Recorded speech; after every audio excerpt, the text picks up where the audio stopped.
Hello and welcome to a new video. একটি গুরুত্বপূর্ণ ভিডিওতে সকলকে স্বাগত জানাই। পাশের স্ক্রিনে আপনারা দেখতেই পাচ্ছেন যে আজকের ভিডিওর বিষয়বস্তু কী বা থাম্বনেল দেখে আপনারা বুঝিয়ে গেছেন। কোন কোন শিক্ষকদের টেট দিতে হবে বা কাদের টেট পাস করা জরুরি অনারেবল সুপ্রিম কোর্টের নির্দেশ অনুসারে। তো এই ব্যাপার নিয়ে আমরা বিস্তারিত কিছু আলোচনা করব এবং তার সাথে রিভিউ পিটিশন মামলারও কিছু টাচ থাকবে এখানে এবং কোন সালে জয়েনিং এবং এটা নিয়ে আপনাদের অনেক দ্বন্দ্ব আছে যে এই সালে জয়েন করেছি তাহলে আমাদেরকেও টেট দিতে হবে। অ্যাকচুয়ালি কাদের দিতে হবে, কাদের দিতে হবে না এবং তার সাথে নরমাল সেকশন নিয়েও কিন্তু কথা হবে। সঙ্গে থাকুন, দেখতে থাকুন। অবশ্যই চ্যানেলটিকে সাবস্ক্রাইব করে রাখুন। যারা ফেসবুক থেকে দেখছেন পেজটিকে ফলো করে রাখুন। তো ইতিমধ্যে আপনারা অবগত আছেন 1 সেপ্টেম্বর 2025-এ অনারেবল সুপ্রিম কোর্ট একটি জাজমেন্ট পাস করে যে যাদের চাকরি এখনও 5 বছরের থেকেও বেশি আছে তাদের ক্ষেত্রে টেট পাস বাধ্যতামূলক। মানে যাদের টেট অলরেডি হয়ে গেছে, টেট পাস আছেন তাদের ক্ষেত্রে ওটা নয়। যাদের টেট নেই বা টেট পাস করে চাকরি নয় বা টেট তখন থাকেইনি যখন চাকরি করছিলেন, এমনও ছিল তো আগে। তো চাকরির মেয়াদ 5 বছরের থেকে বেশি আছে তাদের ক্ষেত্রেই কিন্তু এবং নির্দিষ্ট সময়ের আগে তারা জয়েন করেছিলেন আরটি অ্যাক্ট প্রণয়নের আগে। তো তাদের ক্ষেত্রে টেট পাস বাধ্যতামূলক। এছাড়াও আরও শর্ত অনেক আছে যেগুলো আপনারা কিন্তু দেখেছেন আমাদের ভিডিওতে। তো এখন সবথেকে বড় যেটা প্রশ্ন সেটা হচ্ছে কাদের টেট পাস করতে হবে? এটা এটা যেটা বললাম এটা নরমাল ব্যাপার এবং এর সাথে অনেকেই নোটিফিকেশন ধরুন হয়েছিল 2009 সালে, জয়েন করেছেন 2011 সালে। কিন্তু সেটা নোটিফিকেশনটাই ধরা হয় সাধারণত যে সালে নোটিফিকেশন, কারণ সেই অনুসারেই কিন্তু জয়েনটা হয়। 2009 সালে যারা প্রাইমারি, 2009 প্রাইমারি যেটা 2024 সালেও অনেকেই জয়েন করেছেন।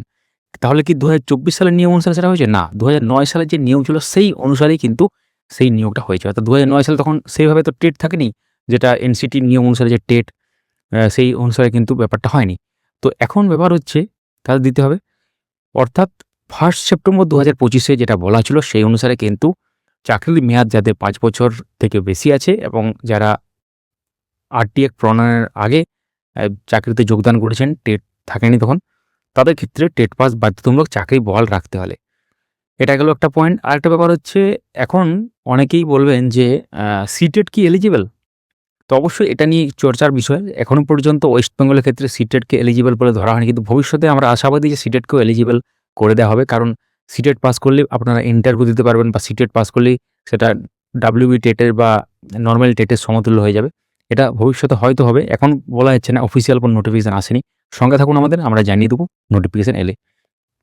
এবার একটু আসি রিভিউ পিটিশন সংক্রান্ত গতকাল কি হয়েছে। তো গতকাল মহামান্য বিচারপতিরা কিন্তু অনড় যে আমরা তো অলরেডি একটা রায় পাস যেহেতু হয়েই গেছে সেই অনুসারে তারা কিন্তু চেঞ্জ করতে চান না। কিন্তু বিভিন্ন রাজ্যের আইনজীবীরা তারা বিভিন্ন যুক্তি দেন এবং একটা ব্যাপার বলেন যে শিক্ষা ব্যবস্থা ধ্বংস হয়ে যেতে পারে, বিপর্যস্ত হয়ে যেতে পারে এত শিক্ষক যদি টেট দিতে হয়।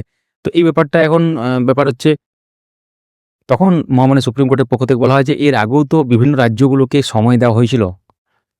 তো এই নিয়ে অনেক আর্গুমেন্ট হয়। কি হয়েছে না হয়েছে সেটা নিয়ে বিস্তারিত আমরা আগের ভিডিওতে বলেছি। আপনারা চাইলে কিন্তু দেখতে পারেন। তো এখন ব্যাপার হচ্ছে এই যে টেট, এখন আপনারা মানসিকভাবে প্রস্তুত থাকুন যে টেট আপনাদের দিতে হবে। কারণ যে রায়টা হয়েছিল 1 সেপ্টেম্বর 2025-এ সেই রায় অনুসারে আমরা বলছি। রিভিউ পিটিশনের এখনো ফাইনাল জাজমেন্ট কিছু আসেনি বা ফাইনাল কিছু ভার্ডিক্ট আসেনি, যেটার দ্বারা আপনারা টেট পাস করতে হবে না এমন বলা হয়েছে, এমন কোথাও নেই। তো হয়তো একটু প্রস্তুতি নিতে শুরু করুন বা অলরেডি অনেকে প্রস্তুতি শুরু করে দিয়েছেন বা প্রিপারেশন শুরু করে দিয়েছেন। এটা মানসিকভাবে প্রস্তুত থাকুন যে দিতে হতে পারে। কারণ জাজমেন্টটা সেভাবেই ছিল। তো গতকাল কোয়ালিটি এডুকেশনের কথা ওঠে যে টেট একটা ম্যান্ডেটরি ব্যাপার এখনকার দিনে চাকরি করতে গেলে বা এই সমস্ত ব্যাপারে কিন্তু অনেক প্রসঙ্গ ওঠে। এনসিটি গাইডলাইন, আরটি অ্যাক্ট অনেক প্রসঙ্গ উঠে আসে। তো কোনো রাজ্যের থেকে 4 বছর, কোথাও 6 বছর এভাবে টাইম চাওয়া হয় যে সময় দিন কিছুটা। তো এখন দেখার বিষয় পরবর্তী দিনে কি হয়, এই মামলার অগ্রগতি কি হয় বা ফাইনাল ভার্ডিক্ট কি উঠে আসে। সঙ্গে থাকুন, আমরা সমস্ত আপডেটগুলো আপনাদের সাথে শেয়ার করব। এবার আসি নরমাল সেকশন। তো নরমাল সেকশন আপনারা জানেন যে এক্ষেত্রে নরমাল সেকশনে যাওয়ার আগে একটা কথা বলি। টেট পাস কাদের জন্য বাধ্যতামূলক? ক্লাস 1 থেকে ক্লাস 8 পর্যন্ত যারা পড়াচ্ছে, প্রাইমারি এবং আপার প্রাইমারি। তো নরমাল সেকশন আপনারা জানেন যে পার্টিকুলারভাবে যারা নরমাল সেকশনের আওতায় আছেন তাদের ক্ষেত্রে কি হচ্ছে, সেকেন্ডারি এবং হায়ার সেকেন্ডারি কোন তারা ক্যাটাগরিতে পড়বেন সেটা নিয়ে বিষয়টা স্পষ্ট নয় এবং এটা নিয়ে এক্সাক্ট নোটিফিকেশন এখনও আসেনি। তো আপনারা ওয়েট করুন, হয়তো ভবিষ্যতে নোটিফিকেশন আসবে।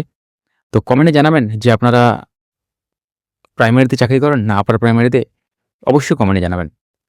তো এখন এটাই হচ্ছে ব্যাপার।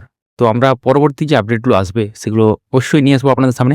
সঙ্গে থাকুন বিভিন্ন অর্ডার কপির ব্যাখ্যা, মামলার আপডেট এবং ডেইলি এডুকেশনাল নিউজগুলো মিস করতে না চাইলে সাবস্ক্রাইব বা ফলো করে রাখুন। ভিডিওটি লাইক করুন, সবার সাথে শেয়ার করুন। ধন্যবাদ।